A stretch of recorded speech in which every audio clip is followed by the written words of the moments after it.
யாரும் இந்த மாதிரி தப்புகள் பண்ணுவீங்களா? அல்லது நான் மட்டும் பண்ணுறேனான்னு எனக்கு தெரில. நெறைய டைம் என்ன பண்ணுவேன் அப்படின்னா, நைட்டு சோம்பேறித்தனத்தினால பாத்திரம்லாம் கழுவாமே போட்டுட்டு படுத்துருவேங்க. அந்த மாதிரி போட்டுட்டு படுத்துட்டா காலையில் எழுந்திரிச்சா பயங்கர டென்ஷனாக இருக்கும். மொதல்லாம் குழந்தைங்க இருக்கும்பொழுது டக்கு டக்குன்னு நைட்டே எல்லா வேலையும் முடிச்சு வச்சுட்டு, ஏன்னா காலையில் எழுந்த உடனே சமைக்கணும் அப்படின்ற ஒரு பொறுப்பு இருக்கும். இப்போ அந்த பொறுப்பெல்லாம் கிடையவே கிடையாது. என்னென்னா குழந்தைங்கலாம் காலேஜ் போயிட்டாங்க. நம்ம காலையிலே எழுந்த உடனே என்ன அவருக்கு மட்டும் தானே ஏதாவது செஞ்சு கொடுக்கணும் அப்படின்ற ஒரு சோம்பேறித்தனத்தில் அப்படியே வந்து படுத்துடுறது. அந்த மாதிரி படுத்தது தான் இன்றைக்கி. காலையில் எழுந்தோன்னே ஐயோ என்னடா எல்லாம் அப்படி அப்படியே கிடக்கேன்னு அவசர அவசரமாக வேலையை பார்த்துட்டு என்ன பண்ணுறதுன்னு தெரில எனக்கு. சரி சாதம் வச்சுட்டு முட்டை அவிச்சிடலாம் அப்படின்னு நினச்சேன். அவிச்சிட்டு சரி சும்மா சாப்பிட முடியாது இல்லையா முட்டையை, அதனால் முட்டை தொக்கு மாதிரி வச்சிடலாம் அப்படின்ட்டு முட்டை தொக்கு ரெடி பண்ணிடலாம் அப்படின்ட்டு அதையும் ரெடி பண்ணிகிட்டே இருந்தேன்.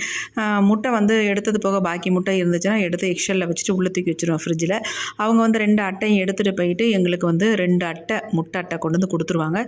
தேவைப்பட்ட காய்கறிகளும் சேர்த்து வீட்டிலேயே கொண்டு வந்து கொடுத்துருவாரு அந்த கடைக்காரர். இதெல்லாம் பார்த்துக்கிட்டே சரி சமையல் வேலையும் கடகடன்னு பார்த்துடலாம், ஏன்னா மதியம் 1:30க்கெலாம் வீட்டுக்கு வந்துடுவாங்க ஆஃபீஸ் முடிஞ்சு அப்படின்ட்டு முட்டை தொக்கு செஞ்சுட்டேன். குழம்புக்கு என்ன பண்ணுறது அப்படின்னா, நேற்று வச்ச முருங்கைக்காய் சாம்பார் இருந்துச்சு.